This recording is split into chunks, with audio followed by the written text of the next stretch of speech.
Tesla has grown up, right? I mean, it went from this idea and they just had the Roadster until where we are now, where, Tesla is this giant company. Say if the company had been 10 years earlier, they might have died on the vine because of misinformation and what have you. He's able to make decisions without regard for what it makes you think of him. Which is why we've gone through this, some of this political backlash in the last 6 months. He's going to do what he thinks is right, and he's not going to think too much about what you think of him. Competence is the most important factor in your culture, and your rationale for being so vigorously competent is the mission itself. That's the justification. So the mission is not some other thing. The mission is the mission. And so you have to have maximum competence to support that mission. You've been following Tesla for a really long... Well, okay, let me go back up. You are one of the OG, for those that are not familiar. For everyone who follows Tesla, they know you. Like, you're like one of how there's a Mount Rushmore of presidents, right? Andrea is like the Mount Rushmore of Tesla analysts. And the reason why is back in the day, this is like 2012. It's just Andrea 4 times over. There's no one else, just you. Yeah, it's just Andrea's mountainside. Back in 2012, 2013, when the Tesla story was very nascent. Actually, when did you start officially covering Tesla when you were an analyst, when you were doing that work? Pre-IPO. Pre-IPO. So this is like 2010, 2009. Yeah, that's right. Mm-hmm. Yeah. And when the Tesla community started sort of organically appearing out of nowhere, Andrea was one of those people on TV that we could look to and be like, somebody actually understands what the hell is going on. And so you would go on shows like CNBC and all these other places. And then Tesla retail felt, at least that was my sense of it at the time, we felt like we had somebody who understood what was going on. And then once the market actually caught up to that thesis, then it's like, okay, now the floodgates open, the doors open, and then we've been 13 years since that 2012 2013 run, that initial run, and now 12 13 years later we're hanging out. So can you just tell me from that perspective, what does this entire thing look like to you? Like, just brain dump on me, like the journey, covering the story, where we are. We start at a very high level, and then we'll kind of let the conversation go from there. So sorry for starting off with a very gigantic question, but we'll see where you take us. Well, it's so funny because, I was born in 1981. So I'm in my 40s now. So when I first started covering Tesla, we were all younger. You know what I mean? It was sure. I mean, I've become a mom. I've had 3 kids. All of that has been that journey. So I've also grown up, if that makes sense. Yeah. But and Tesla has grown up, right? I mean, it went from this idea and they just had the Roadster, and Elon was going to make this archetypal electric vehicle from the ground up, which was the Model S. Coming at it from first principles until where we are now, where Tesla is this giant company. Elon is a much larger than life figure. I mean, he was always sort of larger than life, but not in the way that he is today. People didn't really know his name in the way that they do today. That name Elon Musk didn't mean as much back when I was an analyst on the stock. He was a CEO, kind of like the other CEOs I covered, although he did appear special even then. And so I guess just to reflect, I mean, it does feel like a world away. Tesla's early days till today just feels like a world away, both for Elon Musk, as well as for the company, as well as for the ecosystem. And, Tesla came of age as a company during a realm when the legacy media was losing its influence. And so Tesla really benefited from that retail fan network, the retail shareholders, in a way that, if the company had been 10 years earlier, they might have died on the vine because of misinformation and what have you. Yeah, that's actually a very interesting observation, because at the time when I had started following the story, it felt like it did feel like it was a story that nobody had gotten right, even past that 2012, 2013. The way mainstream media would cover the story, even in some sense now, but I feel like it's changed a lot since then. it just seemed like there was a giant decoupling. Whereas now with the Tesla story specifically, I don't know, you tell me, but I feel like the broader market is like actually much more caught up to the true potential of the company down the road with Robotaxi and bot, et cetera, because, and the way I say that is if you think about like the amount of just like violent noise that we've had with the story for the last 2 to 3 years, right? The market still feels like they're like, okay, yeah, we get it. Like brand damage, yes, there may be brand damage in some markets significant. Elon with Doge, yes, huge potential, a lot of conflict of interest potential, blah, blah, blah. There's a lot of stuff going on there. Sure, yes. Competitors, China, the stuff with the Chinese and how they like to lock down the country. And if they start invading Taiwan, what does that mean to Tesla? Well, there's like all these variables. And the market still feels like they're like, okay, yeah, $1 trillion valuation makes sense. Terrible Q1. It's okay. We won't punish you for that.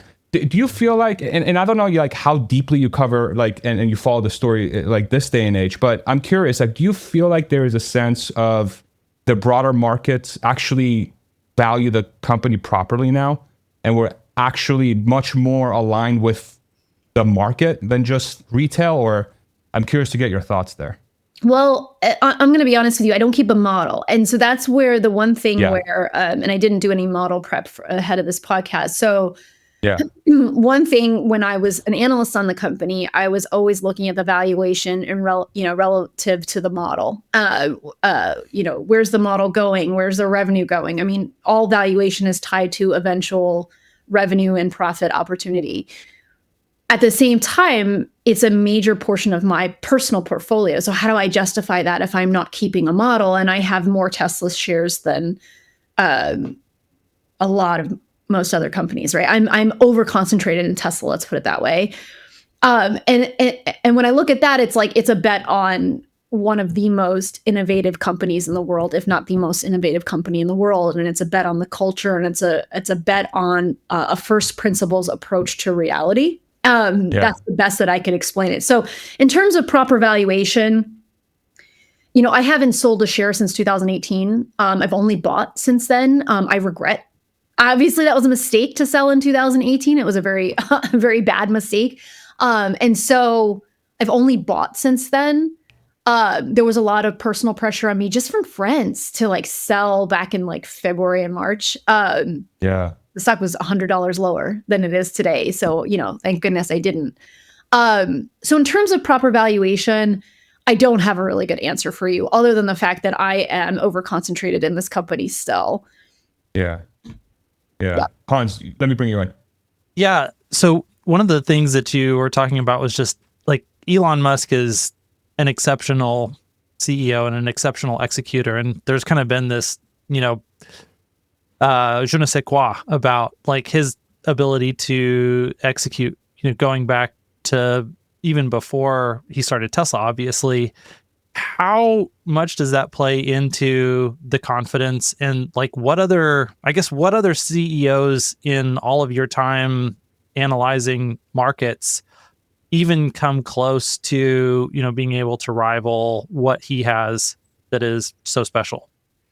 Yeah, that's such a good question.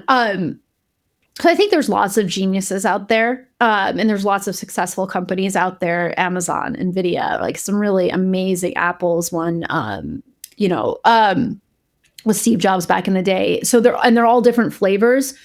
I think one of the part of the it's not even a secret sauce, but what makes Elon the way he is he is a genius, but he's also really, really good at executing on many things at once.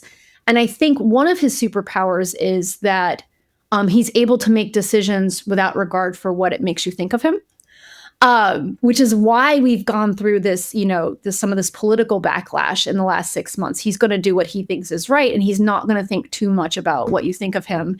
And actually, he can make those really tough decisions in the companies that he manages. I mean, politics is a completely different game. And so that's allowed the company to, I think, navigate several crises, cut staff when they need to, hire the right people. I I think he's, 99th percentile at that across his companies. I think the first principles way of thinking is also sets him apart, although anybody can think in that way. But combining first principles thinking with the ability to make really tough decisions is a rare combination, because most people are highly cognizant of whether or not you're going to like them.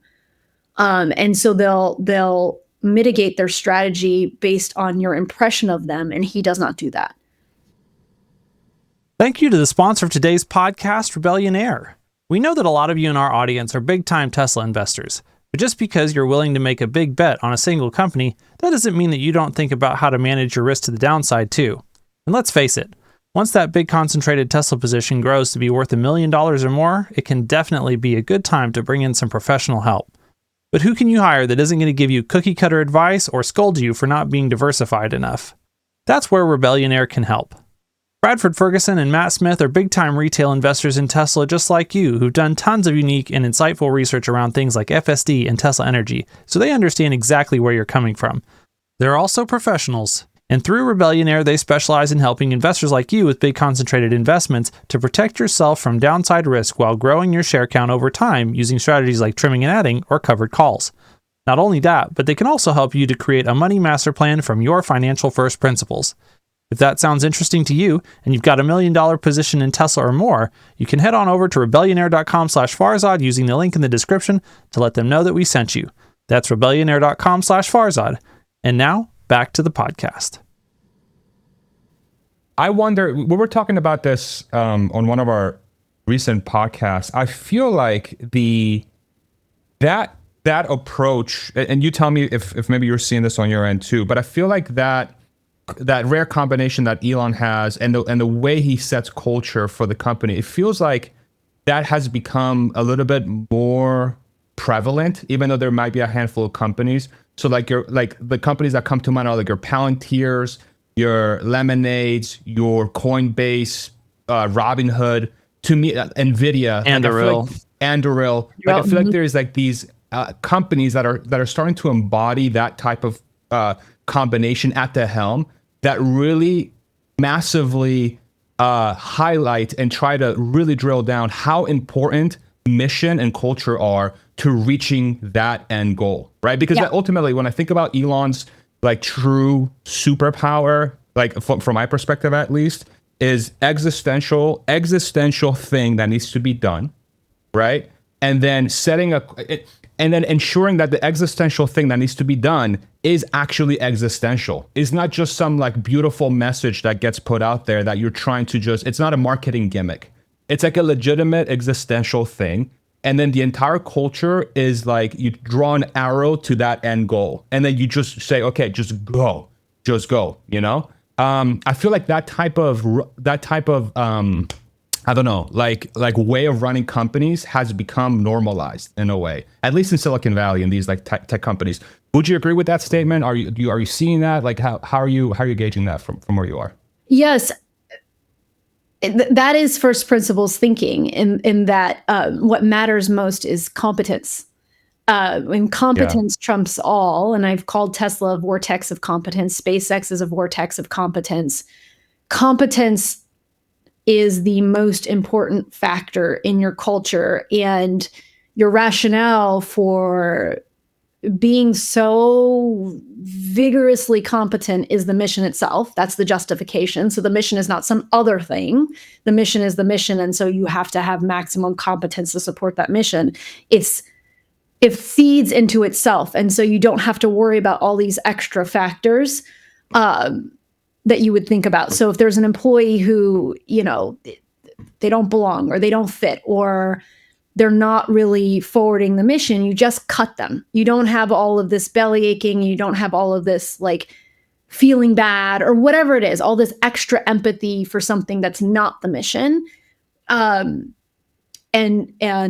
being laser focused on the mission and competence. Yes. And you're starting to see that across other companies as well, especially with these founders who are very bold. And I do think Elon has kind of opened the door for more people to be like that. And the way he went into Twitter and cut so much of the staff, and the site's still running fine. You know, I mean, no executive watched that and thought, you know, it made everyone realize, or made everyone think about things maybe in a different way. I don't know if I said that exactly right, but I do think his existence has opened the door for other people to be more like that. And I think there were other people who were inclined to be like that, but they may have gotten beaten down for whatever. But now, I mean, capital will chase the most competent things, and capital chases companies like Anduril and Palantir, and they're largely successful. Yeah. Go ahead, Hans. The other aspect that, you know, I think might make Elon so special, that I'm just putting together the pieces of what you're talking about, is you talked about his just extreme ability to make decisions without regard to what people say or think about him, or how much, you know, what his image will look like afterwards. So that combined with first principles, but then I think maybe adding in that, like, the amount of execution that he's done in massively parallel universes over such a long period of time, that it's, you know, software for years, and then you've got Tesla, and you've got SpaceX, and now you've got Neuralink and Boring Company and all these different things, that he's had so many cycles, like so many iterations of making these decisions across such a wide variety of applications too, that just that pace of making those decisions, he's probably made 10x, maybe 100x the number of impactful decisions of any other CEO on the planet. How does that factor into that? Well, maybe it's, and also high pain tolerance as well, because I don't have the numbers in front of me of his wealth levels, you know, when he sold PayPal or whatever. But if you think about a lot of people in tech, they pay attention to the financial independence, retire early movement. FIRE, you have fat FIRE, you know, you want to retire on a 6 figures a year of spending. And then you have lean FIRE, people who try to, you know, save a lot and live off of that. And so, like, you have a lot of people in tech who are, you know, working for their stock options and their, you know, their RSUs, and they're, you know, trying to get to a place where they can retire or just, you know, kind of coast. And like Elon is like, he has a very high degree of pain tolerance for seeing something through, and this very, very high level of determination, which I think comes from wanting to make the most of your time on the planet and like the scarcest resource of all, which is time, right? And so he actually hasn't optimized for money. In fact, he's been working without pay at Tesla for how many years now? Because his pay package was voided and then they didn't have a new one. And so he's been optimizing for impact, like major impact, with a high degree of pain tolerance, and actually not optimizing for money. It's like an impossible combination. Well, I mean, it makes no sense. Most of us are doing that, right? Like, most of us are not living that way. That's why I have so much respect, because I don't think I could do it. I mean, I know I'm not doing it. Like, I think he's proof that you can do it.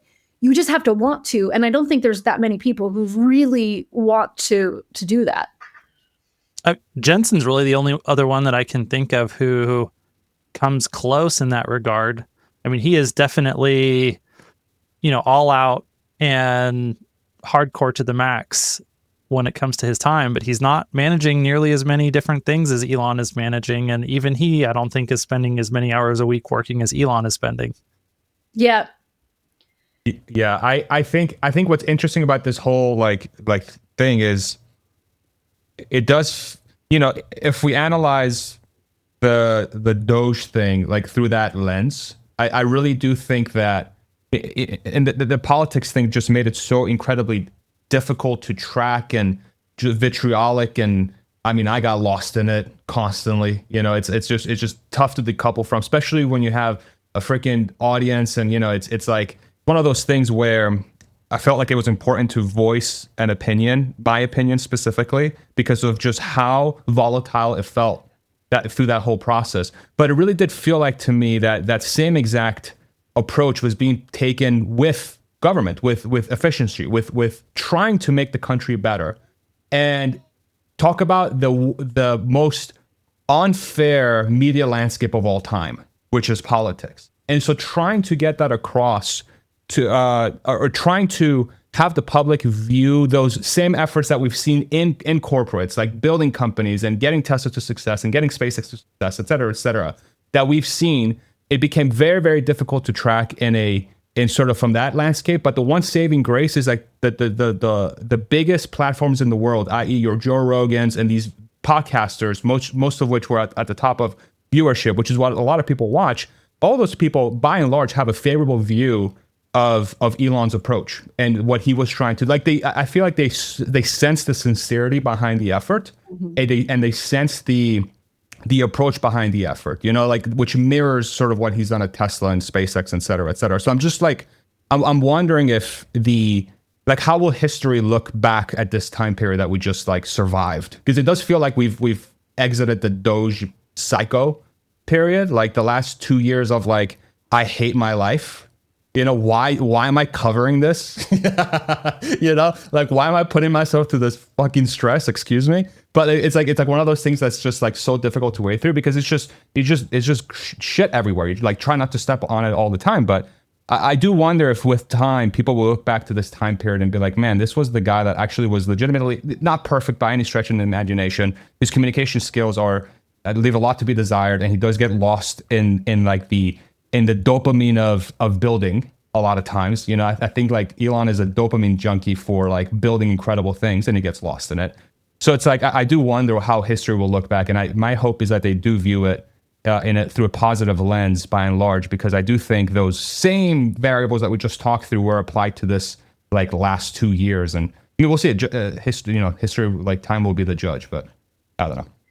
Yeah, I think that the thing about the Doge adventure, the national deficit is a problem. Yeah, huge. So here's this massive problem. And I think if anyone was going to try to tackle it, Elon is the best. I have a Twitter thread on that, and it's been retweeted. I lost friends over that thread where I was just saying, hey, Elon's doing a zero-based budgeting for the US government. And, damn. But I actually think this entire time period, there's a lot of things where we're kind of shaking off the last century and we're in this new century. And I think how Elon is viewed, it will be in the context of this period of upheaval and technological change that we're living through. It's interesting because I was born in 1981. And so when I was in high school, like, we didn't really have internet, like nobody had I didn't have the internet at home, right? People were starting to get dial up.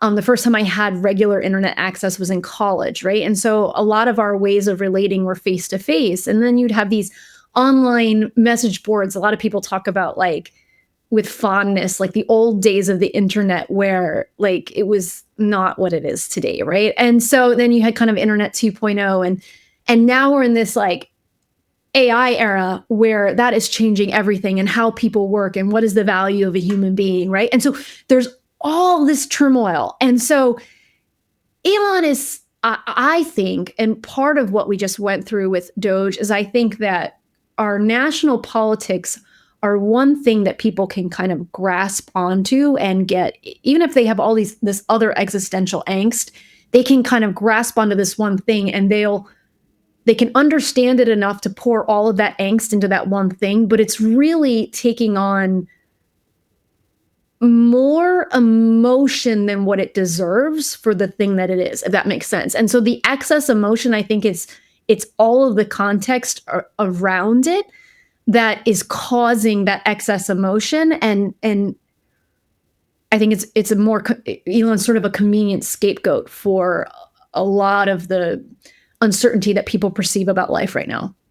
I think that's so well articulated. I mean, it's like there's so many statistics we could cite about the overall health of the country. I mean, you look at obesity rates, you look at anxiety and depression, you look at our national debt, you look at the wealth gap, you look at the bottom 50% earnings, you look at housing affordability, food affordability, medical affordability. It's like it's a disaster. Trust in institutions, right? Trust in legacy media, institutions, public health. Like all of these things are like, at lows. Yeah. If it was a public company's like KPIs, it would be like delisted and like thrown into a trash can and lit on fire, right? It would be like, unfortunately, but like somehow we still continue, right? Enron times 100. Yeah, it's a disaster. And I do wonder, like, it's funny you bring that up because it's actually not funny at all. It's actually very concerning. There was this one thing that I saw on X from a study that was done by Rutgers and some other organization where they were looking up and seeing like, okay, like how many people think there's some level of justification for murdering like Trump and Elon. I don't know if you saw that study. I did. Like, I saw it on Twitter or X. Go ahead. So I see that. Okay. So I see that. I'm like, okay, like I'm going to, it's a crazy statistic, but I'm trying to be fair. And I'm like, okay, so we just went through those numbers and we're like, okay, there's a lot of unhappy people in the United States that have gotten the short end of the stick in some ways. And like the country hasn't been in the healthiest spot. And humans are going to become very emotional when they are in an existential mode. And it's going to end up like, it might just be pointed at Trump, pointed at Elon, whatever the legacy media wants to point that energy towards, it gets pointed towards that thing, right? And then in my head, I'm like, okay, so if we're going through this insane AI revolution, that's going to disrupt jobs. Like it's going to create a lot of jobs, but there's going to be a transitionary period. I'd love to get your thoughts on that too, but there's going to be some sort of transitionary period, one would say, where the jobs that are shed, a percentage of the people that are disrupted by that will not, let's say, will have a tough time adjusting to the new world. What percentage of those people fall in that 30% bucket that find some form of justification if Trump and Elon were murdered? Right. And so if those two, how big is that Venn diagram sort of like overlap? And is that one of the biggest black swan events for the period that we're entering now with this AI hyper growth going all in? We got to beat China. Right. So is like social unrest a legitimate sort of black swan event we're going to get from the incredible times that we're living through now? And I don't even know why I ended up here. It's just the comment you made sort of kind of made me think about that, because for all the positives that we're seeing from the AI stuff, there's also the realities on the ground, which is I feel like there's a lot of unhappy people for one reason or another. It's interesting. I think I probably saw it on your feed, by the way, that study. Sorry. No, that's I ruined your day. When I saw it, I thought, like, how did we get so far away from thou shalt not kill that we start to go, well, thou shalt not kill, except unless, like, there's all these like exceptions. And then you've got like, well, thou shalt not kill maybe 80% of the time, but 20% of the time it's okay. Like, where do we, like, how are we so far away from right and wrong and our understanding of right and wrong? And can we just draw a line and say, and be like, no, you're not supposed to kill. And the Luigi thing, right? The Luigi thing with the United Healthcare CEO, the Luigi thing is like a perfect encapsulation of that. Like the amount of like outpour of support for the guy is like, and then I see that statistic, I'm like, of course, that makes sense. Yeah. Yeah. I mean, one thing I did, I spent 6 years at my last company, which was Axon. And, the CEO, Rick Smith, wrote a book called The End of Killing. And sort of what I really liked about that is very funny because I was there in 2020, which you guys was 5 years ago, although it feels like not that long ago, 2020. I can't believe how fast 5 years has gone. But summer of 2020 was a really tumultuous time. You had the pandemic, you had all of the civil unrest all around the country, and I found myself working for a police technology company. I mean, of all the companies to be working for in 2020, I mean, we even got protested at our Seattle office. For trying to solve the problem. Yeah, exclusive. The very problem that everyone was protesting about. Yeah, so making body cameras and taser devices. But what I really liked was the moral clarity that Rick brought to the table of thou shalt not kill. I mean, that's not how that's a 10th commandment thing, but a 10 commandments thing. But the way he said it was just like the end of killing. Like, we should not kill people. Like, and it was just like this line in the sand, and every single excuse you could come up with for killing someone, he'd be like, well, you could just as easily not kill them. You could take them into custody. And so I just loved the moral clarity of that. and of working there, because that was kind of the starting premise of everything, which was the sanctity of life, which is human life has value, and we all accept that a priori. We don't have like exceptions to that. Everyone deserves to live. Regardless of your opinion of that person or whatever, or what they may have done or what crime they may have committed, right? And so it was just really it was very, very clarifying to work in an environment where we had that. Now, I don't want to get down. I mean, I have defense stocks in my portfolio. I'm not anti-defense. I understand the need, but Rick really, what I liked about it is he was always challenging us to think about, even if you automate killing people, he was like, let's automate not killing them. Let's put a taser on a drone and fly it up and arrest them with robots. I mean, he was just sort of sci-fi in that way, but actually really, I actually really enjoyed the way he challenged humanity to think about killing. So. The thing that I remember here is not necessarily anything about thou shalt not kill or not.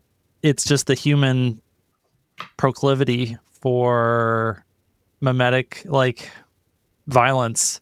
This is, it just reminds me of Rene Girard and a lot of his things. And we tend, these people that we place on pedestals for whatever reason, there's also like this latent human desire to want to sacrifice them for the good of the group. And I think that's part of what we're seeing, that whether it's with Elon or Trump or the Luigi Mangione, that we just haven't changed in thousands and thousands and thousands of years. We've always had this very primal, like communal part of our psychology that drives us to these insane things that are like, you would think in the 21st century, it would not actually be that hard to agree that thou shalt not kill. Like that should be a pretty easy thing for, especially civilized Western nations to agree upon. But yeah, history is going to continue to history, and it doesn't seem like we're any better than we've always been. But yeah, even within that context, though, did you want to say something, Andrea? Sorry. No, I love what you're saying. I think, the work is never done, clearly. Yeah, I do wonder though, even if you look back in history, the relative prosperity of the top and bottom halves, that seems to be one of like the very few places where if people feel like they have what they need and can get most of what they want, it seems like we live during more peaceful times. And that's that's the flip side of what one of my biggest fears for the next, let's say 5 to 10 years, as AI comes through and starts disrupting fully, the train comes and it arrives. But that train also comes with like 100 carts of gold, right? For people to just go in and like get a piece of it, because now we've brought the future forward so quickly, and we've created the access to that future so democratically through all these tools that people that want to be part of the future can become part of the future at a level that's never, like at the most frictionless level that we've ever been able to do so, right? And that's one of the biggest wins of AI. It's like it seems that at the limit, it maximally pairs a person's natural talent to the value they can bring to the marketplace. I think that's one of AI's true long-term strengths. The question becomes, how quickly does that come, and who gets the ability to align themselves to that? And that's where I'm it's still up in the air for me a little bit. I will tell you, I don't sleep. I don't lose sleep over it, but I do every day. I do grow concerned, especially when I saw that statistic. I'm like, man, I really do hope we have what we need in order to be able to transition properly without any huge walls or some Luddite movements. I don't know. I have no idea. I do have concerns. I don't know. Yeah. So that's where my brain goes most of the time. Okay. Where do you want to take us, Hans or Andrea? Do you have something in mind you wanna hit for the next topic? Because we have a bunch. No, go ahead. I don't. I'm processing what you're saying about AI, but I don't have anything to add of value in the. Okay. Hans, go for The it. wrap up point I would make just on that before we move on is just I don't even know what I'm saying half the time, by the way. that's why you podcast just are freewheeling. Yeah. Go for it. But yeah, I think it's a combination of the thing where you said the distance between the people who have more and the people who have less, like that relative positioning, regardless of what the magnitude is. That's a big deal. To create peace and stability if they're closer together. The other one is like, what is the price that someone pays to try and take someone else's stuff? That even if things are relatively close together, but there's almost no price that you pay to take someone else's things, then that's also going to be an unstable. So there's like two different axes. When you say price to take someone else's things, do you mean like punishment for theft or taxation? Yeah, like rule of law is a big part of that. Is there someone who is maximally powerful who is also upholding justice in a uprightly type of way? Yeah, I mean it's interesting. Like, are we just going back to the law of the jungle where the strongest survive? And yikes. It just feels so uncomfortable. I don't know. I don't know if you share. Do you share? I mean, do you share some of that discomfort? Like, if you're like analyzing the next 5-10 years, what do you think is the most likely outcome from your perspective? Yeah, it's interesting. When I was at Axon, I participated in some defense discussions where there were some, and it was Chatham House rules where I can talk about what was discussed, but not who was there. And some amazing people were there, but I can't share. But like really, like world leader type stuff. And I think that very smart people whose job it is to think about these things see that the propensity for civil unrest and violence is growing, and that there is some loss of control, or the rule of law is starting to lose its teeth. And so I think what you're saying is real. I don't know how much of that is economic reality versus sort of the way people organize networks has fundamentally changed, and the way people are able to sort of find other like-minded people and sort of maybe amplify the worst elements of their inclinations, if that makes sense.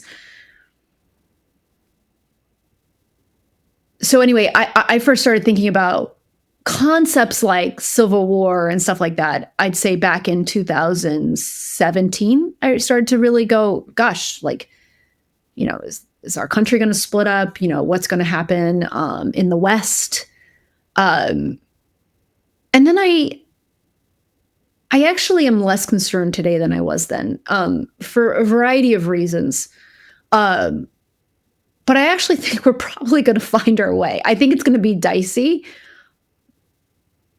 but I'm actually more, maybe it's just because I'm an optimistic person. I'm trying to think of specific reasons of why I'm optimistic, but I'm not as worried as I was several years ago. And I think it's probably because I think that the current shift in our political winds has been a good pressure valve. I think the country's needed some of this. And so maybe the American experiment, which is an experiment in democracy, I think it fundamentally is robust. And the pressure valve of the current moment has been probably a net good over the course of history. We will see. I mean, that's kind of where I am right now. Yeah, for sure. No, and I really, listen, we're like, it's like these are insanely difficult questions that, I don't know what you expected when you brought you on, but this is like philosophy corner. Not today. I was like, I don't know what we're going to talk about, but Yeah. Welcome to the show where we don't even know what we're talking about. We don't even know what we want to ask. But this is why it's so awesome having someone like you on, because it's obvious. Like even like if I view your analysis of Tesla, like from back in the day, like you're obviously somebody who can see through the noise very well. And this is why I think your input is so valuable, because just analyzing different, I feel like analysis is like one of those skills that are super underrated in the world, because if people know how to analyze well, it seems like they know how the future is likely to pan out across multiple axes, not just the thing they're studying. Whatever like talent they have to understand that thing that's happening, they can apply to other things too. And that's why I'm so interesting to get. Well, usually when you have one thing that you're analyzing, it's connected to 10 other things. Exactly. And so you have to be good at understanding those connections to get this one thing right. And so then, you can move over into one of the other connected things pretty easily. Exactly. And that's why I really wanted to pick your brain on this, because it's been something that I'm with you. I think the media landscape, the way it has changed in the last, especially since Elon bought X, and it seems like media has democratized a lot. That's a huge positive thing. Like there's no, it doesn't feel like there's a monopoly on propaganda anymore, or a monopoly on information. Now there is like, now propaganda comes from everywhere. Not everyone can have their own little propaganda arm, right? I mean, of course, I'm being like, in some ways I'm not, because there are some people that, anyway. But at least it's not one single source of noise. It's like you can actually go out and you can find other things much, much easier now. And with the age of the internet and the way we've been able to absorb the world's information in the last 20, 30 years, however long it's been, where the internet became prevalent, in theory, you'll have a population that some sort of like critical mass of people that are like orders of magnitude more well-informed than they would have been in the past, or at least understand the different things that are out there for people to study. And now the places where they get that information is also becoming democratized, where it's not just a few sources of like the news or the information. And so that to me is very, very positive. And I think like that might be like the foundational layer that actually carries the whole thing forward, is good data. Just like anything else, like the AI thing, we have now, people can access good data much more easily, and more people know how to analyze that good data. And that could be the thing that actually saves us. I don't know. And we can have our civil wars on X instead of with exactly. guns. Yes. Exactly. Yes, where words are not actually violence. Where you can duke it out with as a keyboard warrior and try to keep violence out of the public sphere. Yeah, we'll do it through memes, Much more fun that way. Robotaxi. Let's do a nice hard shift over to Robotaxi. Are you excited? What's going through your mind with Robotaxi?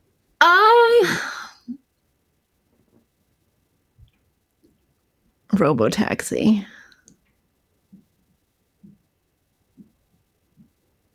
I mean,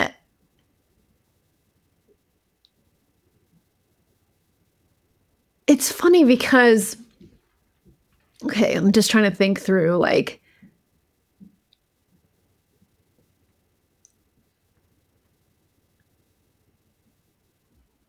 oh, the suspense is fantastic. Well, no, it's like, the question is, is it just, I guess, okay, so is it just, you're like getting an Uber, but it's not an Uber anymore because there's no driver. It's just the car drives itself. Or are we moving to like a car ownership less society where, you can do point to point and your car shows up. And I think people are still going to want to own their cars.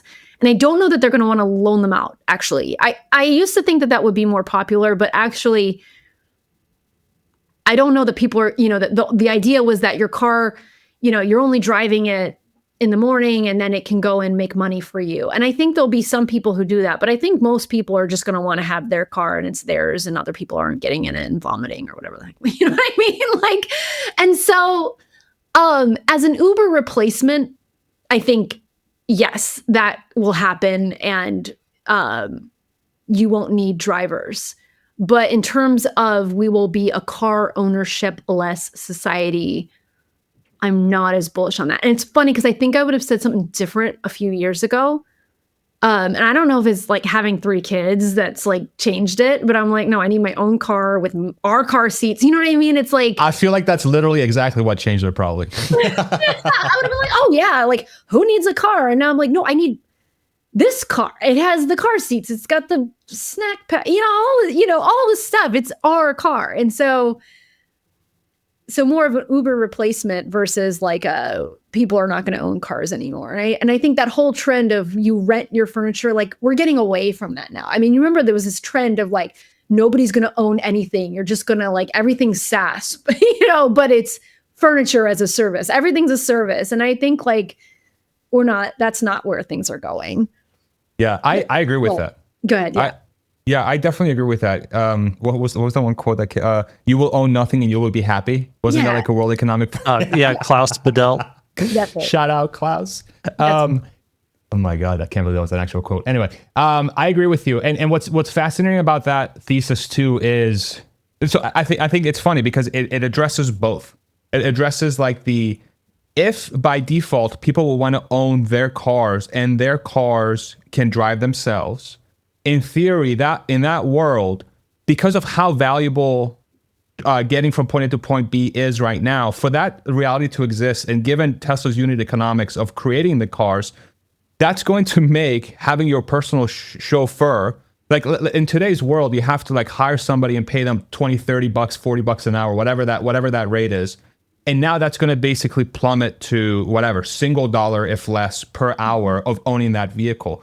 By default, the cars that have that technology that you can purchase versus ones that don't, I feel like 80 to 100% of the market eventually is going to go to the units that can drive themselves. And by default, if that's the case, those same cars become the Uber, right? So it's like, where is everyone else fit into this picture? Like, and who else is doing this? Is this really it's Tesla's world and everyone else lives in it because they can manufacture 1.7 to 2 million to 3 million to 5 million, whatever units per year of these fully self-driving units that because of the approach they take with the artificial intelligence, they can pick up and drop literally anywhere. We saw a guy driving on the freaking cliff of China's Great Wall or something like today. Like there was a guy like in this little narrow road going through and there's like death on one side and death on the other side. And he's like, oh, no, my car's driving. So it's like, I don't know. I don't know. It to me, it just feels like it's game over, like so over. And I don't know if that's like my hyperbole crazy side coming out. I just don't see it. Have you ever been stuck behind a Waymo in San Francisco? No. Like you're like in San Francisco and you're stuck behind the Waymo vehicle because it's just sitting there trying to figure out what it's doing and everybody's talking about it. It's just like really funny. It's funny because I'm terrible at parking. I was never good at parking. I'm just terrible at it. And it's funny because when we just went through this multi-month, like I live in Seattle. So just to give you a little flavor of like, people are like, do you still drive your Tesla? I'm like, yes. And so, but one of the things I'd be like, my car parks itself. Like, give me another car when I can pull up to the spot and just hit the P and yeah. It's like hitting play on the speaker, like, it just hit go. And then I just sit there and it just parks itself. And I'm like, it's just really funny. Like, why would you not want the car that can drive itself? Although people do, I don't know. But, I do think Tesla's technology lead is going to keep it out in front. Yeah. How prevalent are those bumper stickers in Seattle? I bought this before Elon is crazy bumper sticker. How often you see them on the highway? Yeah, they're pretty prevalent. I mean, I see them a lot. Like, yeah, I bought it before Elon went crazy, or they put the F, like Elon, but they were making the word felon with the F in parentheses, like F Elon, like that. Oh, it's so cute. No, What percent of Teslas do you see with that bumper sticker? If you were just to make a very high level guess, maybe like 2%.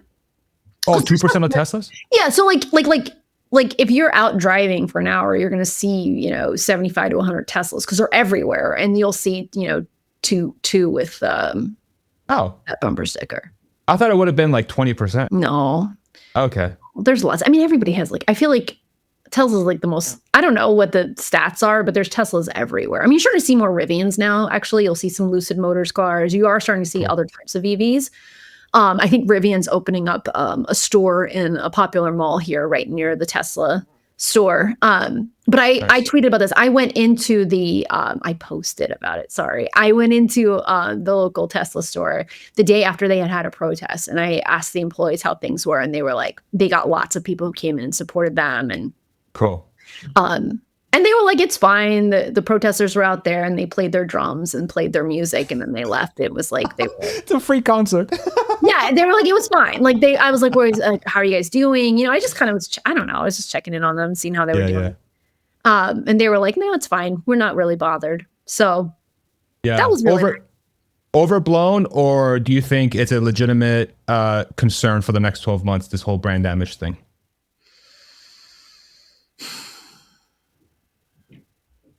Well, I don't think it's overblown. I think it's real. I mean, I think it is real. I think that, I mean, I know people who, you know, traded in their Tesla for an inferior BMW and so on.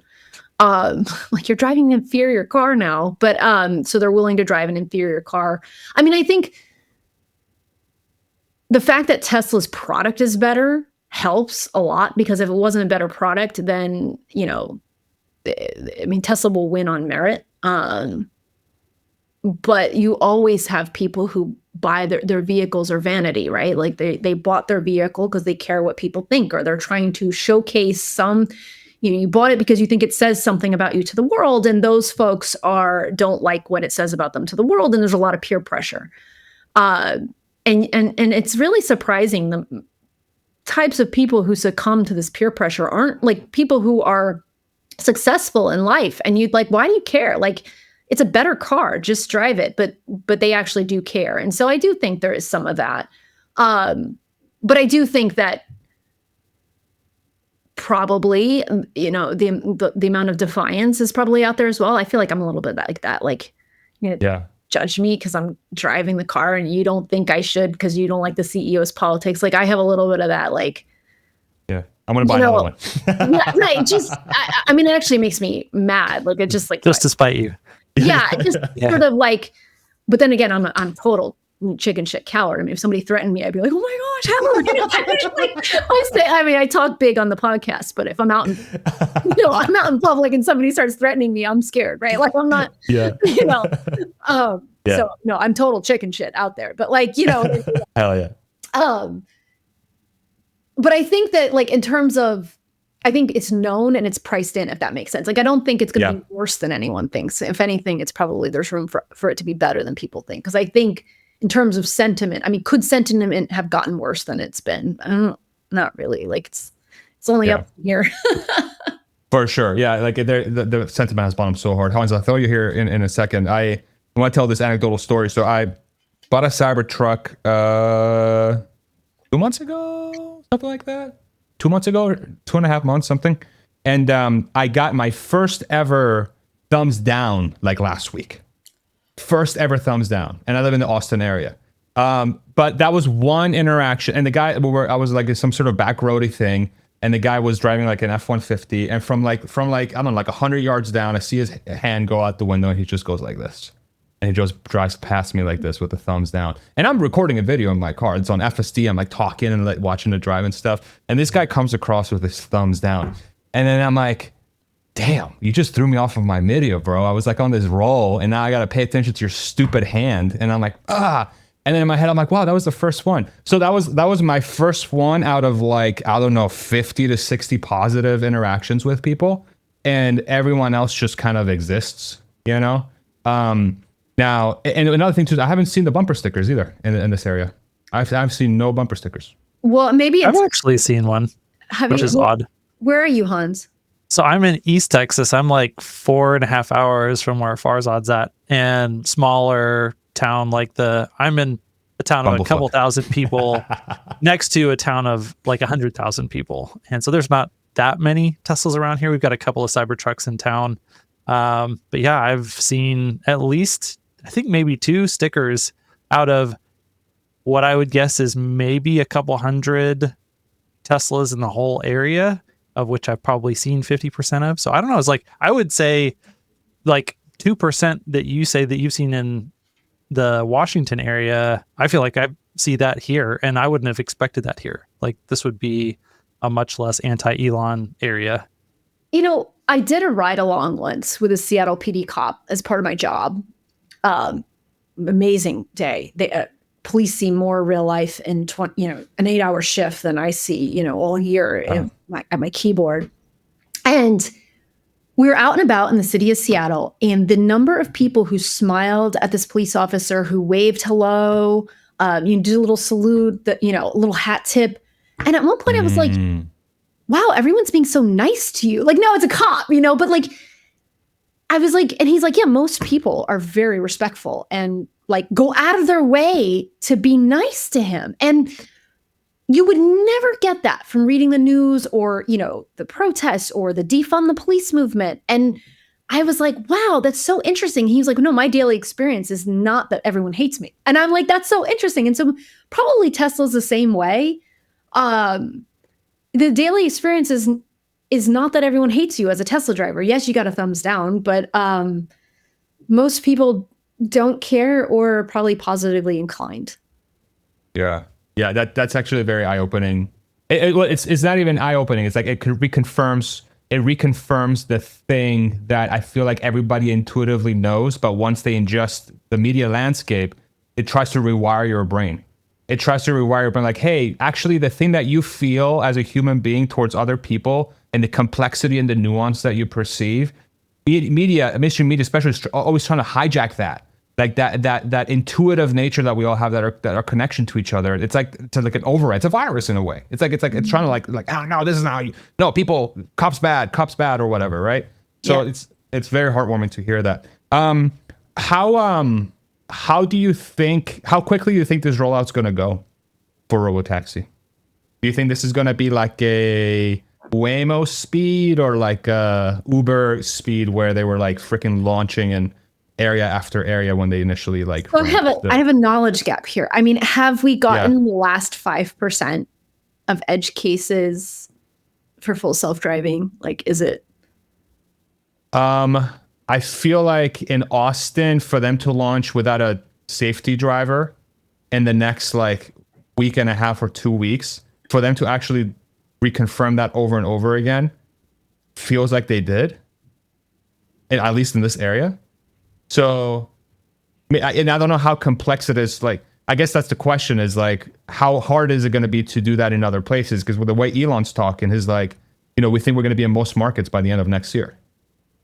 So, and they've been hyping it up like crazy on X too. Like those suckers are posting about FSD on the daily, So it's like, is that signal that says they figured it out? I'm sure. Like, look, I just feel like. I feel like we're always like 5% away, and like we just keep having, you know what I mean? So yeah. So it's like, what's that paradox? Like, in order to go the full distance, you have to go half the distance, and then like it's like, So it's a never-ending story. Look, it'll get here, and we will defeat the paradox, and we'll be on the other side. Yeah. I don't know. Okay. Forgive me. I wish I could. You're probably more knowledgeable than I am. I mean, so it sounds like in Texas sooner. Austin in a week and a half or so. That's what it looks like. There was like a rumored date of June 12th. I just wonder, like, one of my theses with this thing is like, hey, I think this thing's going to go way faster than people expect. I think just my gut and my experience with the cars and seeing them launch Austin and some of the vibes that I'm getting out of Elon and tracking the company. And the fact that, when we went to Florida and I rented a Model 3 with hardware 4 and I don't know, St. Petersburg very well. And I'm like out of my way. I'm like, I'm going to rent a Tesla just to see how FSD performs in an area I'm not familiar with. I get in, I press the button and I'm like, holy shit. Holy shit. Like I get to experience this every day, but when I'm in a region that I don't know well and the car is driving better than I ever would have in that area because I don't know the roads that well. Like, okay, yeah, totally. Like how much farther can we be? And then they reconfirm this thing over and over again on X, and Elon's out there. I don't know. Anyway, we'll see what we see, right? We'll see what we see. So, Hans, let me bring you in before I hog the rest of the podcast. Yeah, the way that it feels to me is similar to when they were getting ready to launch version 13, and it felt like it had been forever since we'd had updates, and then all of a sudden Ashok was like in October. hey, we're going to do this, we're going to do that, we're going to do this, we're going to do that. And then they just like did all those things.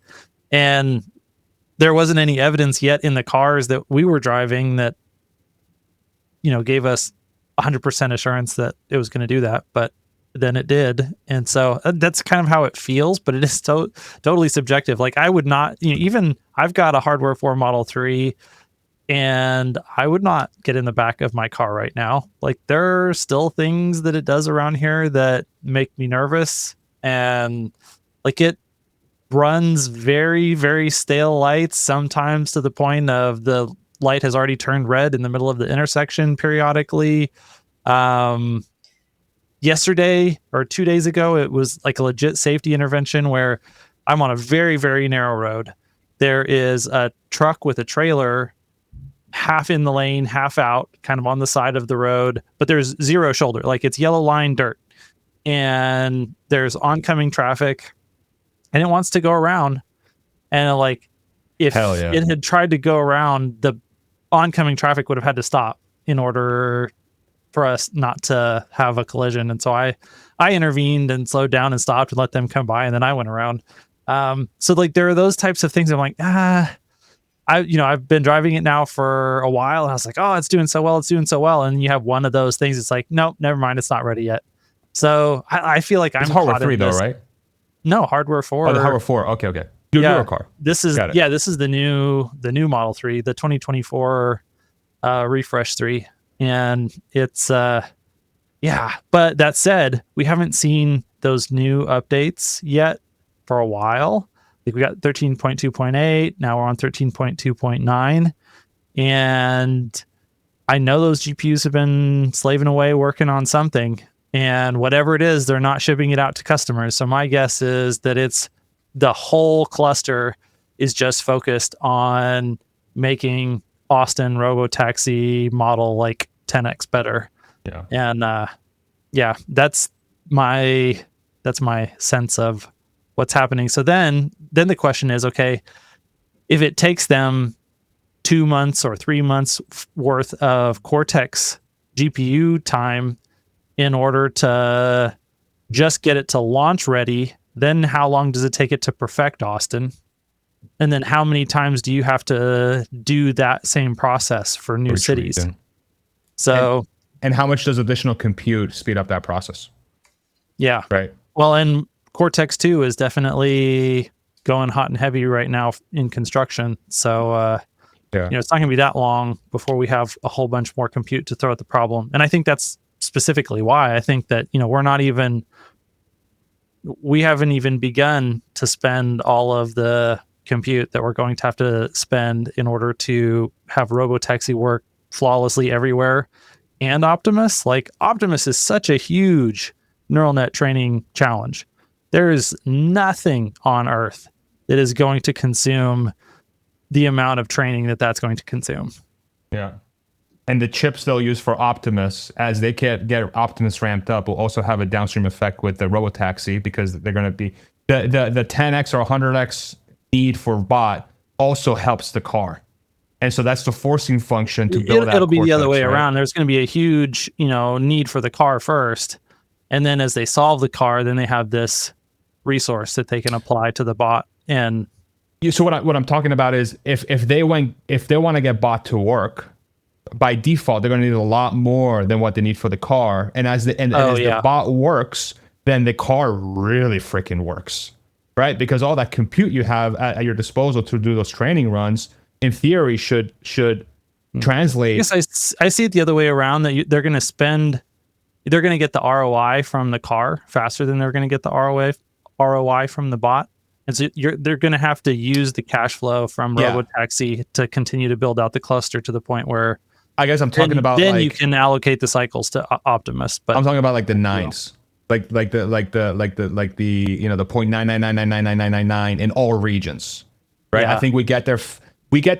So having bot gets us there faster, because the compute need for bot is significantly bigger than the car. So the bot is a forcing function for us to solve the nines faster. Or am I just dumb? Like, am I not making sense? Anyway, whatever. Yes. No, because they're two different problems. And so, while what you're talking about is driving an overall need for a larger cluster, and that's true. Yeah. But then they both are compute hungry jobs, and so then they're taking away from each other. And so I can't think of what the engineering graph is going to look like where you've got two different needs and benefits, pros and cons, and where does that trade-off actually exist on some sort of a curve function? That's fair. Okay, I see what you're saying. Okay, how much can you talk about what you're working on today, Andrea? My current role? Yeah. Or do you want to? Yeah, no, I'm happy to. Love to. I left Axon, sort of approached our CEO in fall of 2023. I had left Tesla to go to Axon. I was there for 6 years. And I just said, I've done everything there is to do here. We were in the S&P 500. I was really proud of the role I'd played. It was a finance turnaround back in 2017. The company had gone from like $1 billion to over 20 billion in market cap. Now it's like 40, 50. I have to check. It changes, right? It's up so nicely this year. And I said, I've kind of done everything there is to do here. I don't know if there's any more growth opportunity for me personally, even though the company is going to, keep going. And so, he said, take some time with your family, go on sabbatical. And then you were happiest when you were building. When there was just so much to do and so many problems to solve, and we were smaller, and you should go to a small company. I mean, even like look at a startup. And so I did that. I took 6 months off. I was on contract consulting for Axon for 5 of those months. And right when my consulting contract was ending, I popped up as the CFO of this company. And it's in a completely different industry than I would have ever considered, which is healthcare.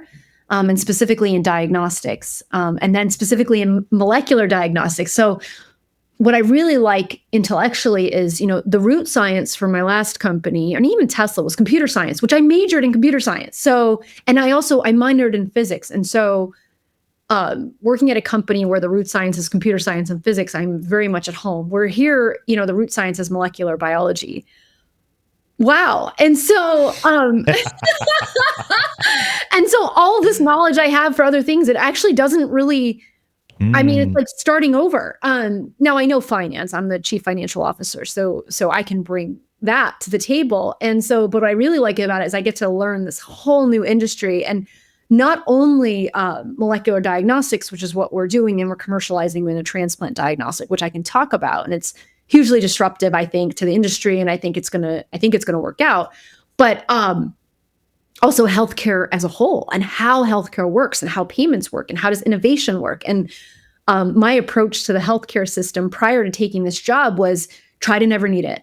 Like, just try to never need it, and eat healthy. And I run 3.5 miles every morning, and I had my 3 babies, but then like just be done with that. Like, I take them to the pediatrician and stuff like that, but like, just try to be healthy, right? Like, never need the healthcare system. And my husband's a 2-time cancer survivor. So my parents were, my adopted mom was diabetic. So there was just watching them, like, I had sort of a negative impression of the healthcare system. Let me just put it that way. And treating the symptoms and not the root cause and all those things. And so for me to go into a healthcare field is really ironic. What does Elon say? Fate loves irony. Yeah. But I really love it, and I'm learning so much. And just coming in as an outsider, I do think gives me an interesting perspective. So, yeah. It's interesting. I'm coming up on my 1-year anniversary, and we're going to change the company name soon, and I'm excited about that. And it really is. It's a small company, but I hope we're going to do good, big things. That's awesome. So out of the things that you can talk about, so this molecular diagnostic, so is the solution here to try and get to the root cause of what's wrong with significantly higher accuracy and significantly faster speeds? Is that like the ultimate solution here? So we're commercializing one particular molecular diagnostic, and I can talk about it in a second. I have it. Here's the diagnostic. But if you think about, the promise of precision medicine, healthcare, if you look at like pharma or drug studies or the way we approach healthcare, in Western medicine, it's broad population-based studies. So you are applying a treatment or whatever in hopes that it works, and maybe there's a probability that it works, but there's so many variables in biology. It's so mathematically complex that it doesn't work all the time. So if you come from a physics background, which I do, it's like Newtonian physics, your inputs, your output, right? This is why we can launch something to the moon. This is why we can be so precise. If you know the weight of something, if you know the velocity, right, you can come up with these really accurate calculations, and you know what's going to happen. It's input, output, right? Same with computer science. If you know your inputs, you know your output. AI is a little bit different, but in general, that is the way physics works. In healthcare, biology is so mathematically complex that there's so many variables that how do you control for all the variables? And so you're just kind of doing, population-based studies, right? And so like you'll meet makers of a drug and they're like, oh, it works, in 60% of patients. And you're like, well, why doesn't it work in 100%? Like, why is it that input doesn't equal output? And it's because of all of the variables. So one of the promises of sequencing the human genome and in precision medicine is that you can get down to the molecular level so you can have more precise medicine. And I want to kind of, so that has nothing to do with my company. I mean, it does have a lot to do with my company, but that's true of precision medicine. And then molecular diagnostics is looking at molecules. DNA is a molecule. So looking at things on the molecular level so you can actually know what's going on. So that's basically that. So we're sort of a pure play on that, a pure play on precision medicine, a pure play on genomics. But what we're specifically commercializing first, which is not sexy at all, because one thing you'll learn about healthcare is oncology is like all the money is in oncology. And we have oncology diagnostics, but sometimes I feel like more so than a healthcare system, we have an oncology care system. I mean, there's so much money going after oncology and cancer and everything. But the diagnostic we're commercializing right now is in transplant medicine with organ transplant. And so I'll explain it to you. You can ask questions, but you'll see why I just love like being in this new field and getting to talk about something totally new. This is our digital PCR assay. Well, so if you get an organ transplant, like a kidney transplant, there's a 1 in 5 chance that your body will reject that. Your immune system will start to attack it. So one of the biomarker just means something that you look at, like your heart rate is a biomarker, your blood pressure is a biomarker. But one of the biomarkers to look for transplant rejection is called donor-derived cell-free DNA. What does that even mean? It just means fragments of DNA floating around in the blood. And we look for those fragments of DNA, and if they're above a certain threshold, as detected by our algorithm, we know that organ rejection or that organ is suffering damage. Okay, that's it. That's the biomarker, donor-derived cell-free DNA, and we look for donor-derived cell-free DNA in the blood. We use a digital PCR-based assay. And so the goal is to sell these kits to transplant centers who will run the test themselves. Part of the mission is to democratize access to these molecular diagnostic tests, right? So this is what we're starting with is in transplant, but we can keep going. Most molecular diagnostic testing happens at giant centralized labs because it's very expensive. It runs on next generation sequencing technology. And what we're trying to do is democratize that. So break it up so it's not all happening at a central lab where you take the blood and you send it across the country and then you get a result a week later, but selling a kit to local hospitals so they can run the test themselves. When you want to sell a kit, it becomes a medical device under FDA, under the FDA. And so you need to get FDA clearance to do so. And so right now we're putting together a clinical trial and we want to put our product and submit it to the FDA for FDA clearance to sell and commercialize materially next year. So that's kind of what we're doing. I know it sounds completely different than what Tesla's doing. I'd say actually, if you look at like like Kathy Wood and ARK Invest, like, she has a whole section where she's investing in this type of thing, genomics, precision medicine. So it is one of the great trends of our time. I'm lucky that I get to now have a front row seat to one of these trends and help this company out from a financial perspective. That's awesome. No, we had, thank you for going through that, by the way. What's the name of the company? Can you disclose the name? Yeah, the company is called Oncocyte. It trades under the ticker OCX. It's misnamed because we're commercializing in transplant. The onco prefix is Greek for tumor. I don't love the name. We're changing it. We put out a shareholder letter, and our most recent shareholder letter says we're going to change the name in Q2. And Q2 is we're in June, so we will be changing the name and changing our ticker as well. But it's called Oncocyte for now. Got it. And new name to be announced. We're not going to have any breaking news on this podcast, are we? No, I should have gotten permission, but I don't have permission from our commercial team to do that. It's all good. So what we had a guest on the. Oh, by the way, how much more time? I want to be super respectful. I'm okay. Okay. Yep. Okay, perfect. So we had a guest on our podcast. Oh, actually, Maverick Mind. Yeah. So Larry runs a podcast on the channel. Larry knows a lot of people. He has a lot of connections to people that are working on some incredible things. And Dutch Rojas is somebody that works on the healthcare side of the world, and he's extremely familiar with how healthcare operates. And he's trying to solve the price issue in like market discovery. He's trying to figure that out. We're actually gonna do a podcast together in a few weeks with a doctor and some experts to try and actually try to figure out how do we fix this healthcare issue in the United States from a budget perspective, like with Medicare, Medicaid, and everything. Try to root cause analyze all the things. Anyway, so but what it seems like is that healthcare is one of the most ripe for disruption industries that exist in this country by far, in so many different facets, right? Do you share that? I'm sure you do. That's probably why you have this company. Can you talk a little bit more about that and just how much room there is for just transforming healthcare in the United States? It's such a great question. I think that you look at the system and you go,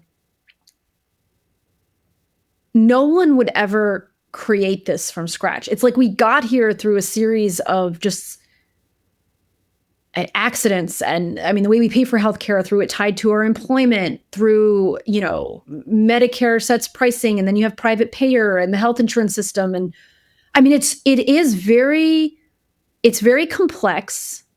And that stymies innovation, by the way, because it takes a lot of capital to bring something to market. I've done, since I've been here, 2 capital raises, and you're raising capital and you don't have revenue to show for it. I mean, it's always this, you're trying to raise capital to create future value. Whereas in tech, this is where I have been so spoiled.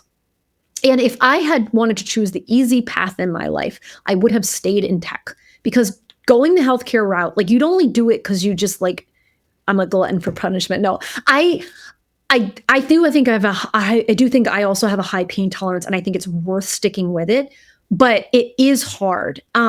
And so if you're coming up with a software product, you don't need as much capital. You can bring a product to market more quickly. There's not as much regulatory burden, not as much regulatory oversight. And in healthcare, you've got regulatory oversight. You've got the complexity of the underlying science, right? Which is biology, which is the most complex. I thought physics was hard. I was oh yeah, I minored in physics. No, biology is so complex. It's so much harder. Well, it's harder from the standpoint of maybe not studying it, but innovating and creating a business model that works. And you've got the regulatory oversight. Then you've got the payer complexity. Who pays? It's completely mismatched. Think about supply, a simple supply and demand curve, right? Tesla sells to consumer, direct to consumer. So supply and demand, the market price is set by supply and demand. Tesla supplies the car, the public demands the car, they pay the price for the car. There's unlimited demand for healthcare, because when the perception is that your life depends on it, you have unlimited demand. And so whose job is it to limit supply? Well, it ends up being the payers, which is why people hate them, right? And I'm not saying the payers are, angels with halos. Like, I just want to be clear. But the payers, that's what they call them, by the way, is payers. We call them the health insurance company or Medicare or Medicaid, right? It's either the government or the health insurance companies. In the United States, internationally, it's different. Like, you have single payer, right? Like in the UK.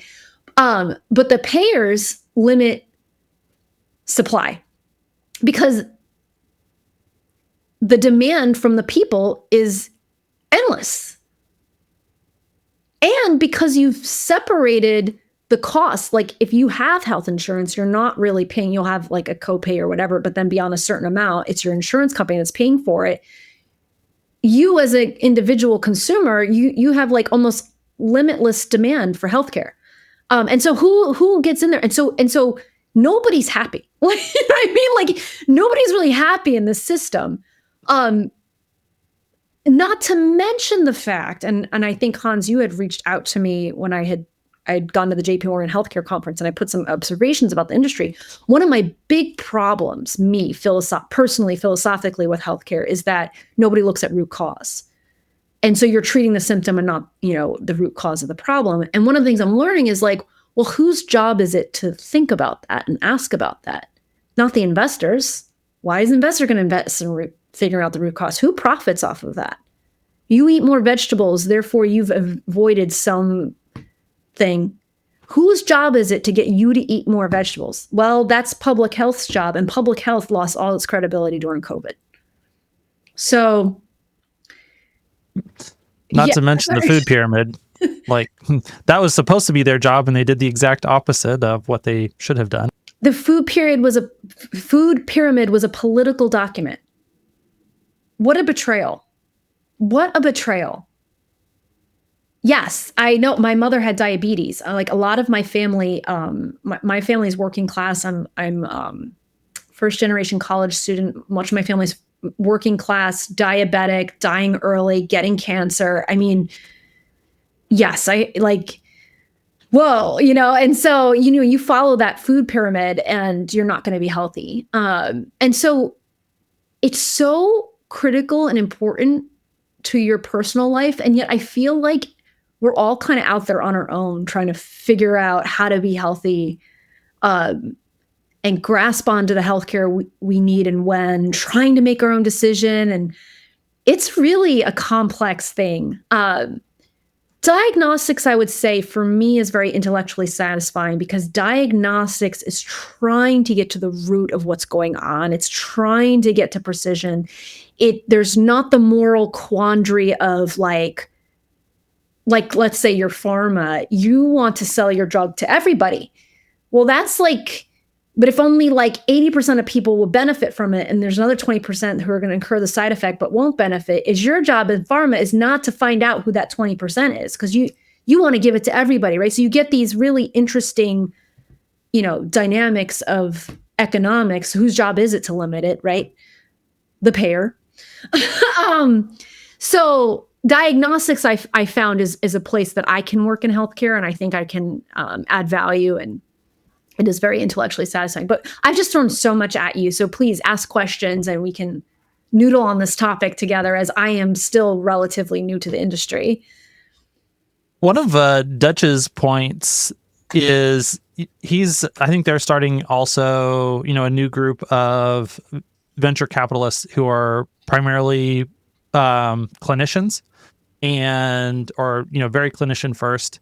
And then also, they're investing in companies that are run by clinicians as well. And so they're trying to provide a different source of capital for these companies that is much more accustomed to these longer term goals that, they're not in need of these results to, do the next funding round as much because they're structured by people who are healthcare professionals and they understand the cycles of these research and trials and stuff, but then can also go deep on the research itself. And so I was curious, like, how does that resonate with you as things that should hopefully help start to work on some of these problems that you've identified in healthcare? And is that something that your company is kind of aligned with or would be beneficial? Yeah. So one of the things that we enjoy in the current company that I'm in is very supportive shareholders who understand that these are long cycles and have backed the company to date. And so we're very lucky in that we have to show progress. You have to get from milestone to milestone to milestone. And so a lot of healthcare investors are milestone driven. That tends to be even more so in pharma, where you're getting a readout from a clinical trial, and you get from this thing to this thing to this thing. And the payouts can be a lot bigger in pharma too, because a lot of them, if they have a good phase 2 or whatever, then they'll be acquired, right? And so they're kind of investing and then they exit, and then one of the big pharma companies will buy them. Diagnostics is a little bit different because it's considered like a medical device, what we're bringing to market. So it's you don't get the sort of valuations that you get in pharma. But I do think that generalist capital, it would be better if I do think there's probably not. Let me try to think of a different way. I think we would all benefit if there was more capital investing in healthcare opportunities. And I don't know how do you call it, patient capital? I don't know what creates that patient, other than the fact that the rewards can be a lot higher if you do have that patience. When tech has done so well, though, and I'm a personal beneficiary of tech. We are beneficiaries of tech on this call, right? Like, we all have done very well with our Tesla shares. I did well at Axon. I own NVIDIA, like Microsoft. I own Apple. I own Amazon. Like, I am... Yay. Riding the wave. Yes. Right? Like, if you've got Mag 7 or whatever, and they've changed over the years, but I think NVIDIA replaced Netflix as the end, in the whatever, and FANG and all that. We've done very well in tech, and capital has chased tech. Tech has been rewarded. Valuations are good in tech, and healthcare has kind of been out of favor for the last few years. And so I think if you meet clinicians or people who go into it, they really care a lot. They care about patients. They care about people. Their motives are very different. The pay scales are lower in healthcare versus tech. You can make more money in tech. I mean, tech and finance gobbled up all the smarts, right? And all the talent, but not all, right? Not completely all, because there's a lot of smart people in healthcare and science who really do love it.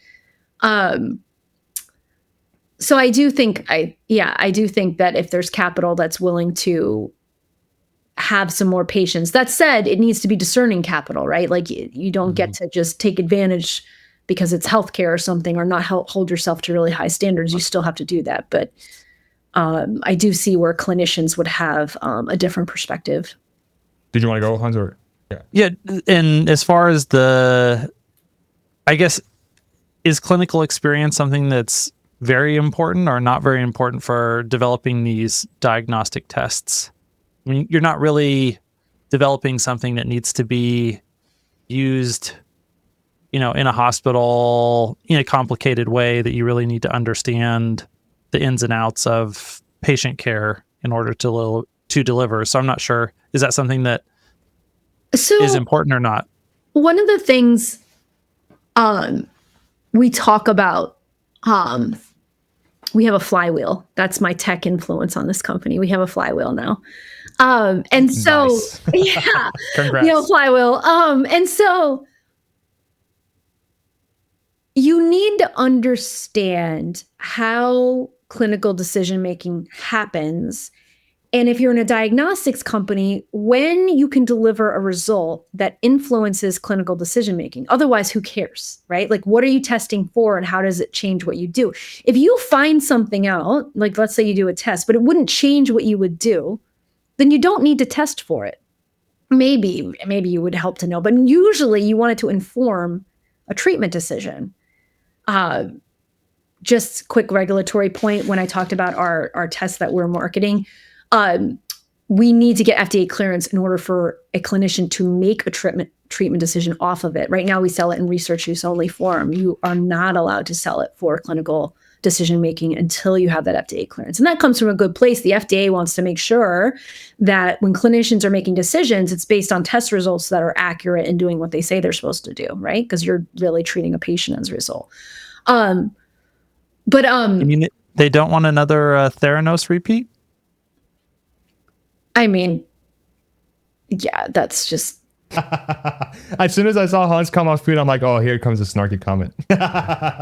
It's so wrong. I mean, it's so like, it's just you know, yeah, whatever. We should all have integrity in everything that we do. So anyway, I do think the clinician perspective is like, it is the centering perspective. Like, what does the clinician need to know and when to help manage their patient? Particularly if you're selling to hospitals and doctors, not selling, you know, B2C. Like B2C would be like a pregnancy test. Like everybody go, you know, you go buy your own thing, right? But most diagnostics are B2B. You go to the hospital and the doctor is telling you what tests to order, or is ordering your tests, and you're going and getting your tests done. And the doctor's interpreting them. One of the things that I was curious to sort of learn about is just in like the broader healthcare discussion. One of the things that's interesting about this administration is, you know, that whole Make America Healthy Again movement that RFK started. Are you seeing anything on your end that would say that there is some sort of trend towards a more healthy country? Are you seeing anything whatsoever? Do you think it's more of a, yeah, you're not seeing anything? Okay. Not yet. I mean, it's interesting because like, you know, our first market that we're commercializing in is kidney transplant. And the transplant waiting lists are notoriously long. People are dying. So many people are dying on waiting for their transplanted organ. And so the government is focused right now on, they have this thing called the IOTA, Increasing Organ Transplant Access model, where they're trying to grow the number of transplants that happen, which is really interesting. But you would say root cause, like, can you stop people's kidneys from failing to begin with? Whose job is it to ask that question, right? That is where public health comes in. But I think we're a long way away from that. In terms of like,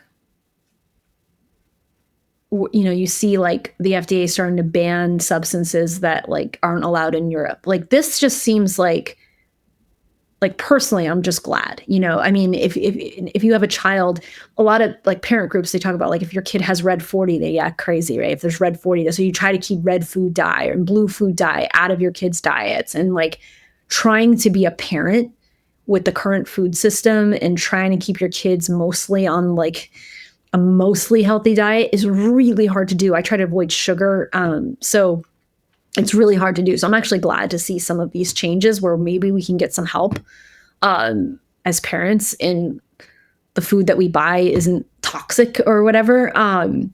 People have very, very diverse opinions about this, but I really try to like eat healthy, and I solve for nutrient density. I've talked about this on podcasts before, right? So my personal approach to healthcare is probably different than the industry as a whole. How do you incentivize people to make good choices? You almost have to remove a lot of the bad choices, I think. And that's like one thing that I'm always like thinking through is like, does capitalism solve for this in any way, or is there no forcing function in capitalism to solve for that? Does it just come down to like, I'm curious to get your like opinion on that. Like, are we just destined to, like, we had James Dama on, and we were having a conversation sort of offline, which I don't want to like share too much from that. But one of the things that it sort of like came out of that conversation, at least in my head, is like where are the forcing functions for that to happen? And how do they materialize? Like the question of where is the person that asks for the root cause, right? That if the root cause is solved for, like the entire system around it collapses, because then you can't sell the drug, you can't sell the procedure, you can't sell et cetera. How do you think through that? Like I mean, it really aligns with the comment that you made earlier. There's just so much money in cancer treatments, and there's not nearly as much money that's being allocated towards cancer actual cures. So the concept I think about here is negative externalities. So remember when Tesla was first starting up? One of the things Elon would talk about is if you sell a car with an internal combustion engine and that thing pollutes and it's belching out all kinds of disgusting gases to the point where if your car is on while you're in your garage, you will die. Like, whoa, like, just think about that for a second. My kids don't even understand this. Like the fact that your car could be on with the garage door closed and it will kill you. They're like, because we've had EVs since they were babies, right? Who bears the cost of that negative externality? Society does. You have asthma rates, public health, you have healthcare spending, right? But the company making the car, the people selling the gasoline, they're not bearing these negative externalities. And so you think about the food system and it's very similar. Who is bearing the negative externality for the food system? The healthcare system is bearing it, but these things don't talk to each other. If anything, the solution that we have for the fact that the food companies sell us processed foods where we have high caloric density but low nutrient density, highly processed foods that don't kill you tomorrow but kill you slowly, right? But they're addictive because they've been engineered to be addictive. Our solution for that is the GLP-1s. So we take like Ozempic to make ourselves not crave the food that the food companies are making to the point where the food companies are having to have strategic offsites to figure out ways to come up with ways around Ozempic. And so this war fucking crazy is being played out in the human body. That's crazy. Like that's honestly crazy. But that's the thing is like how does that get solved? You need the government. I really think like I know that like a lot of us in tech or we have a libertarian bent and we're like, no, government's not the answer. But sometimes you just triggered Hans, by the way. Oh, really? What did he say? No, it's Elon. Elon makes this argument a lot. And I think that really terrible interview that he had the other day by Bloomberg when the thing from Qatar was speaking directly to this. You need some referees on the field. You don't need a soccer field full of referees to where no one can actually play, but you can't have none either. And I mean, I definitely do support the libertarian position. That's because we live in a world where we have way too many referees in most areas. There are some areas where we don't have enough, or that the ones that we have are just corrupt as hell. And those people need to get fixed. And so like my libertarianism is more pragmatic, saying that there's a lot of the referees that need to go, either because there's just too many of them, or they're not good, or specifically that they're actually bad. But yeah, there are lots of areas where we actually need some number of good, competent, and sufficiently powerful referees. Yeah, because when I think about that, exactly what you're saying, these negative externalities are not borne by the companies that are selling the product. There has to be some other force. And I think you could say individual education. And I think that works with some of us. Some people have more willpower than others, right? Like,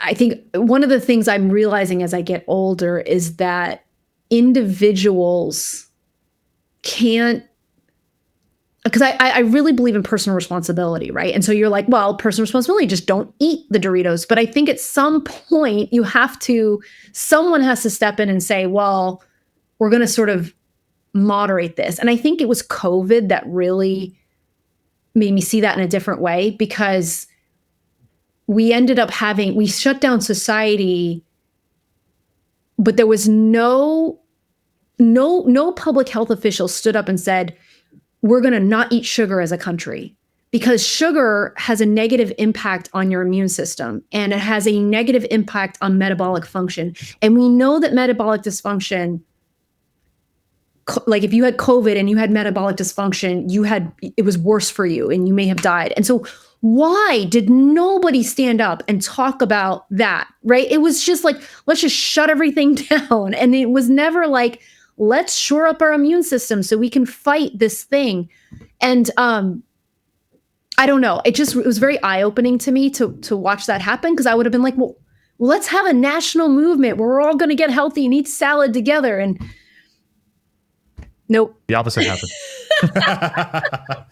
Oh, when Joe Rogan tried to do that, they smeared him and said, "Oh, he's taking horse dewormer," and his face, like they made his face look all yellow. And like one of his primary messages, besides ivermectin might possibly be a harmless thing that you could try that might help, was, hey, go outside and get some sun because vitamin D is actually really good for you. And like this is universally good, like medical advice that was made toxic. Crazy. It really is crazy. Who? And why are we letting?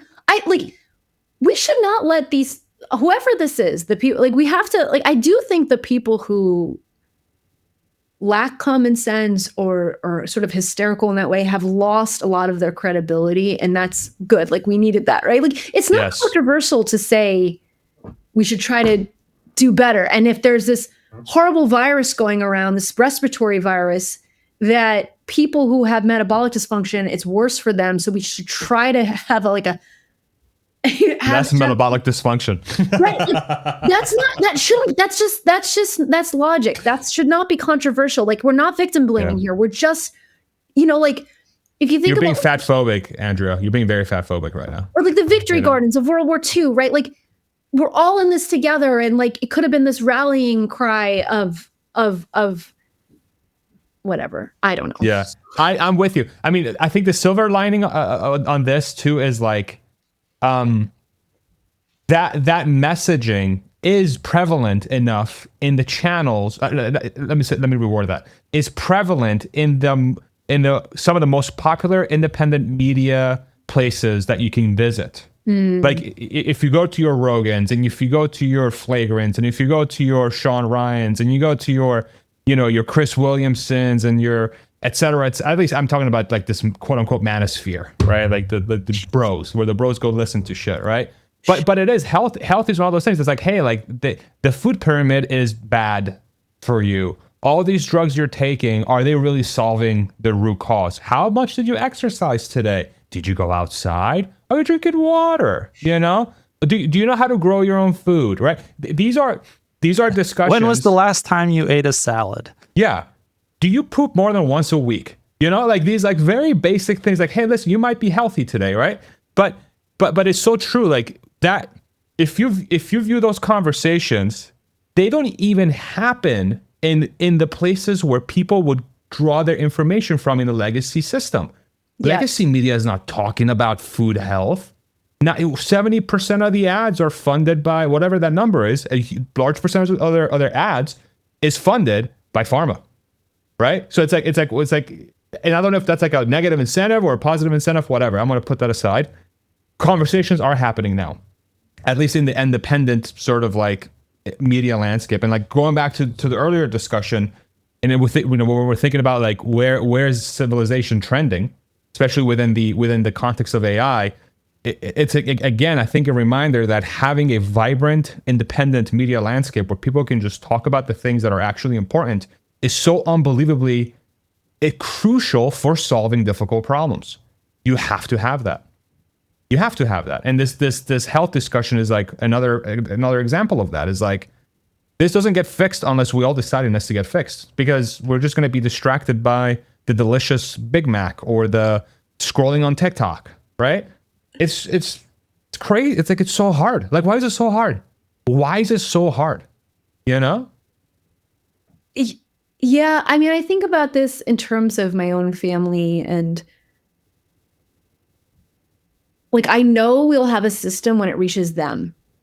Like, I know the system will be improved when it reaches them. And I think on some level, like, if the government bans certain food dyes or whatever, I think that's the level that it really needs to happen, because they just want to go to the store and buy their stuff. And we can, and this is where I come at it from both sides, because I don't I don't believe that they are personally to blame for some of their health things, because I think that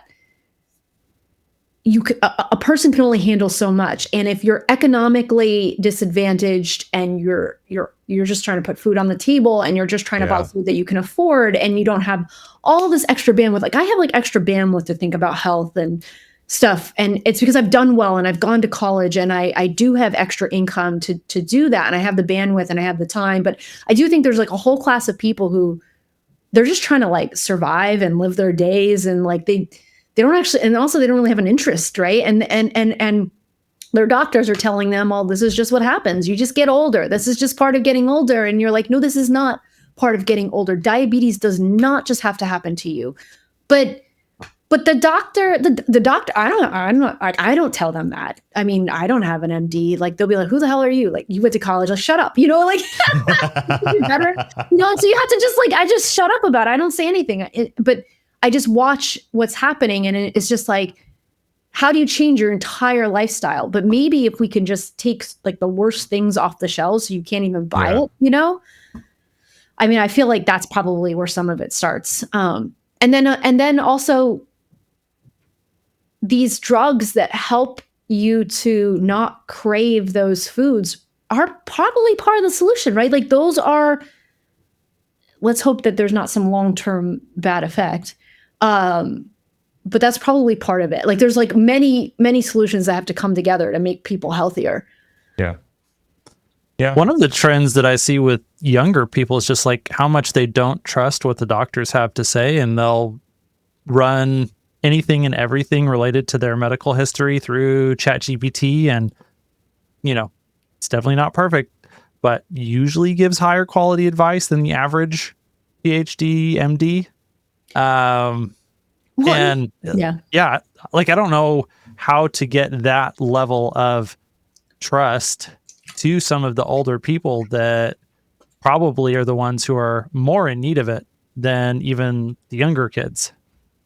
Yeah.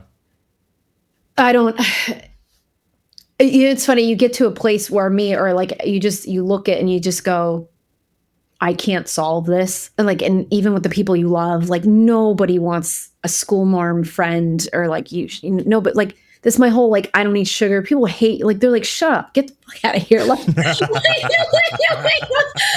shut up. Like, God, like people hate you. You're just like, you're just going to keep it to yourself. Right. Like, I'm just like, just like, you're the buzzkill at the party. Completely. Like shut the fuck up. Like, just go away. Like, I don't want people to hate me. Like, you don't want to be like, but so, I love that. But think about doctors. And that's the other thing I realized too, is as you come up through your career, when I was a kid, you put a doctor on a pedestal, right? You're like, that's the doctor. They have all the answers. But the truth is doctors are not sitting in front of their computers all day doing research, right?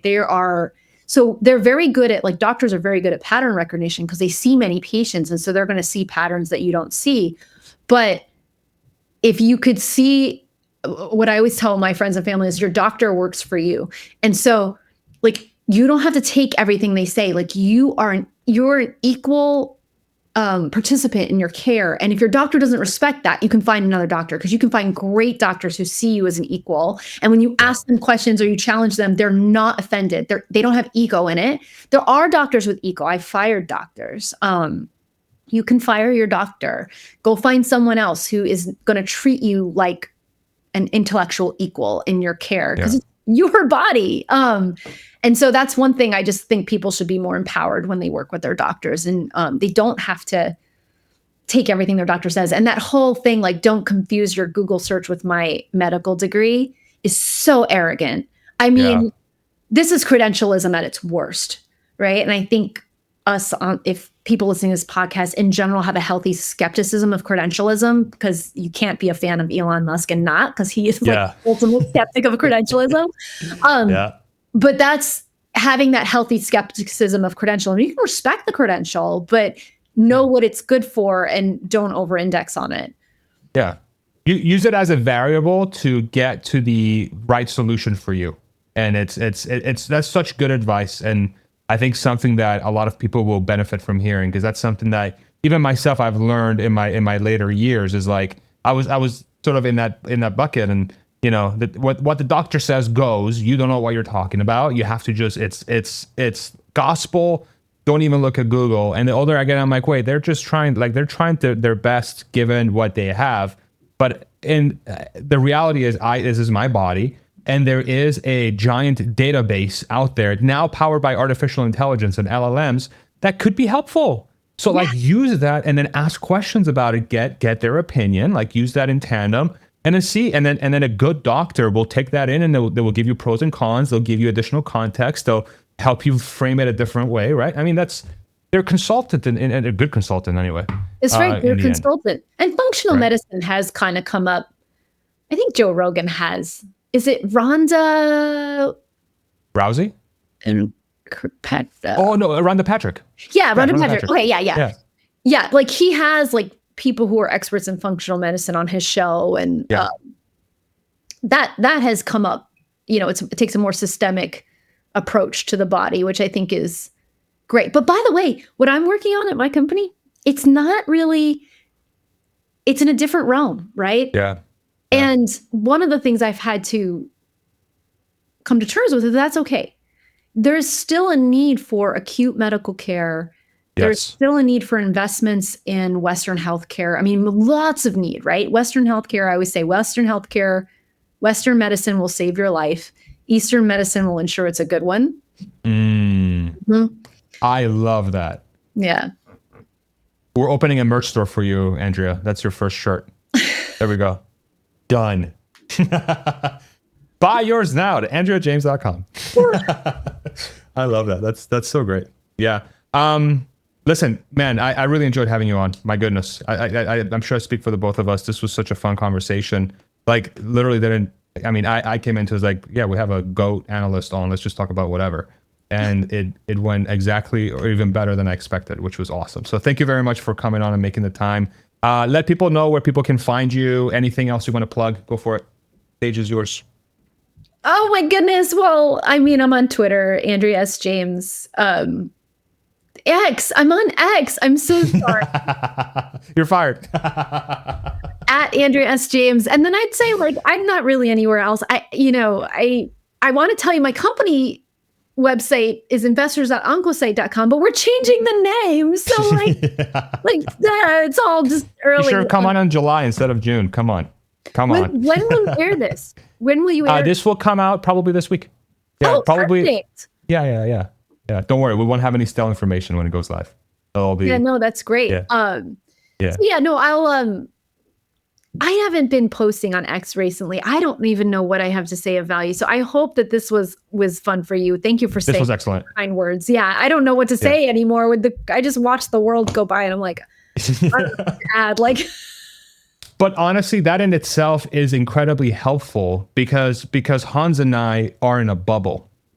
We are knee deep in a bubble that and we're trying our best to separate ourselves from that bubble and trying to make sense of what's going on in the world. So having somebody like you to come in that lives in the real world and is a human being who understands how things operate and you've got a lot of experience and you understand how to analyze things.